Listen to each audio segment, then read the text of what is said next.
ගරු විදුහල්පති තුමනි, ඌව පළාත් සභා නියෝජ්‍ය ලේකකාධිකාරීතුමා විරසිංහතුමා, එවැගේම අපේ විලාසනී නෝනා මහත්මිය සහ වැලිමඩ ප්‍රාදේශීය ලේකම් කාර්යාලයේ නියෝජිත මහත්මීවරුනි, අනිකුත් ඉස්කෝල හතරේම විදුහල්පතිවරුන් ඇති, එවැගේම ආචාර්ය මණ්ඩලය සහ දූතැරියනි. අද ඔබට රුපියල් 5000ක් වටිනා පාසල් උපකරණ සහිත මේ ස්කූල් බෑග් එකක් ලබා දීමට GS Charity Foundation ආයතනයේ මුදල් භාවිත කරලා අපිට ඒ ලබා දීමට අවසර ලැබුණා. ඒ අනුව තමයි ලක්ෂ 50ක් ඒගොල්ලෝ වෙන් කළා. ලක්ෂ 50ක් මම ඉල්ලා සිටියා පොළොන්නරුව ප්‍රදේශයට දෙන්න සුදුසුයි කියලා. මේ අවුරුද්දේ 2025 අපේ සියලු ව්‍යාපෘති සිද්ධ වුණේ පොළොන්නරුවට නිසා. ඒ පළාතේ මන්ත්‍රීතුමා ඉල්ලා සිටිය නිසා අපි ඒකට මූලිකත්වය දීලා බෑග් 500ක් පෙරේදා අපි හෙට බෙදා හැරලා තමයි මේ ආවේ. ඊළඟ ලක්ෂ 25 500 තමයි මෙහාට ගෙනාවේ.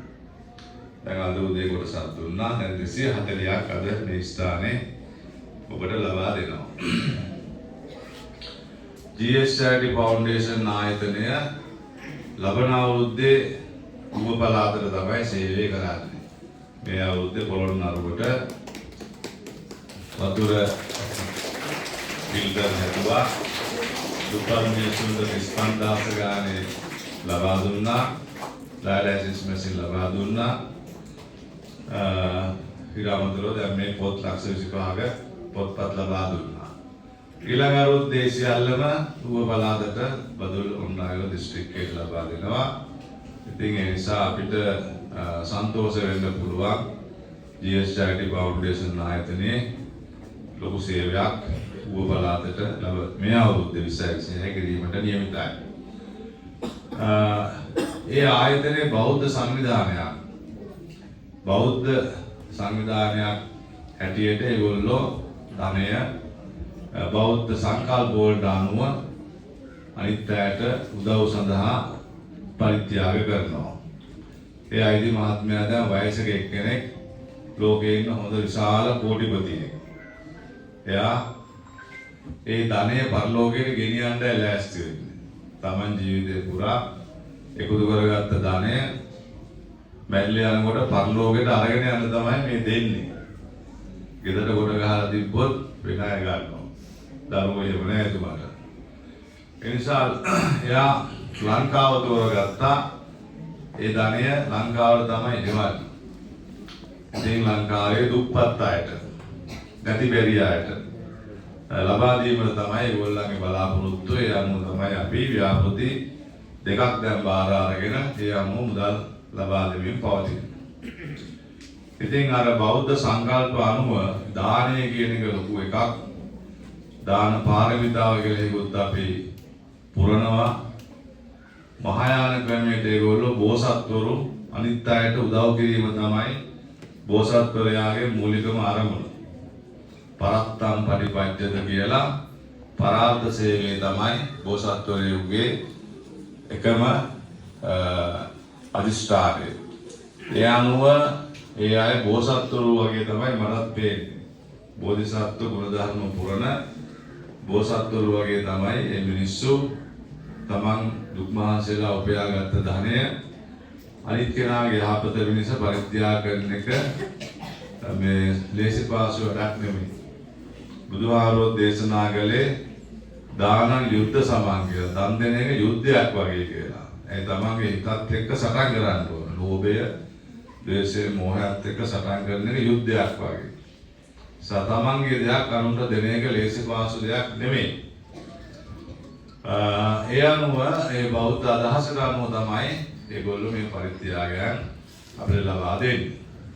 ජාති කුල මල ආගම් ભેදයක් මෙතන නැහැ. හැමෝටම ඒක ලැබෙනවා.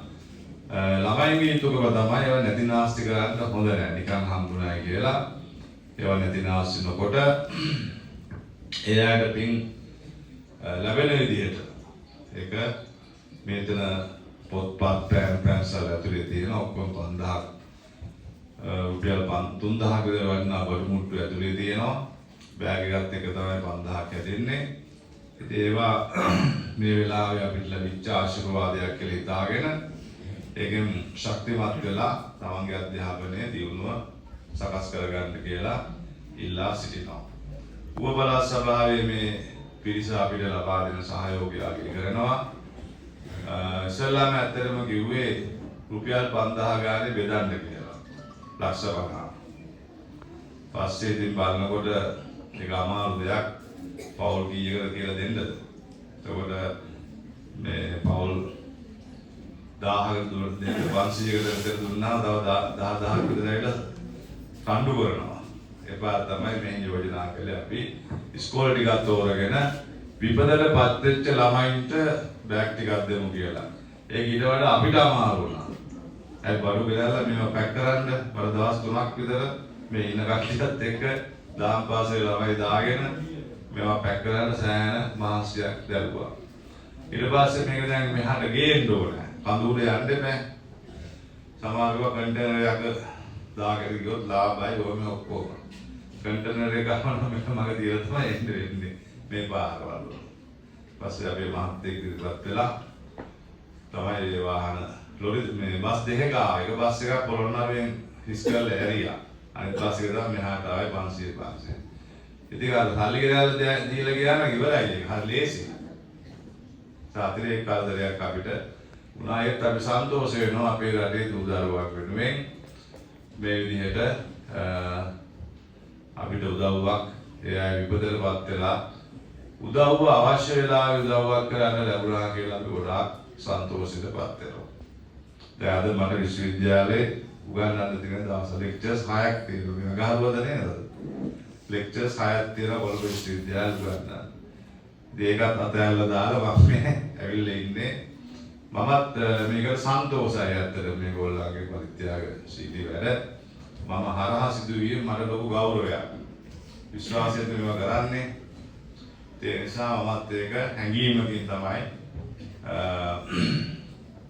කාලය මගෙන් සිද්ධ වෙන කාලය ධනය ශ්‍රමය වැය කරලා උපරිමයෙන් කරන්න උත්සාහ කරනවා. මොකද අපි පින්පව් විශ්වාස කරනවා. අපිට සංසාර ගමන සාර්ථක කරගන්න ඊළඟ භවයේ කොහේ හරි ඉපදුනොත් බුද්ධියෙන් ඥානයෙන් දැනුමෙන් හැම එකෙම පෝෂණය වෙලා අඩුවක් නැතුව උපදින්න මේ පින් හේතු වෙනවා කියලා බෞද්ධයන් හැටියට අපි විශ්වාස කරනවා. ඒ නිසා අපිත් ඒවා අවංකව කරනවා. දැන් මේ 3 වෙනි අවුරුද්ද වෙන්නේ 4 වෙනි අවුරුද්ද. ඒගොල්ලොත් එක්ක අපි වැඩ කරනවා. කිසිම චෝදනාවක් වැරද්දක් අපිට කියලා නැහැ. ඒ නිසා මේ ළමයින්ට අපි ඉල්ලා සිටින්නේ නිසියාකාරව මේක පරිහරණය කරන්න. එතකොට තමයි දුන්න මිනිහටත් පිනක් සිද්ධ වෙන්නේ කියලා. මම ඉංග්‍රීසියෙන් ටිකක් කියන්නම් ඒකට මේක යවන්න.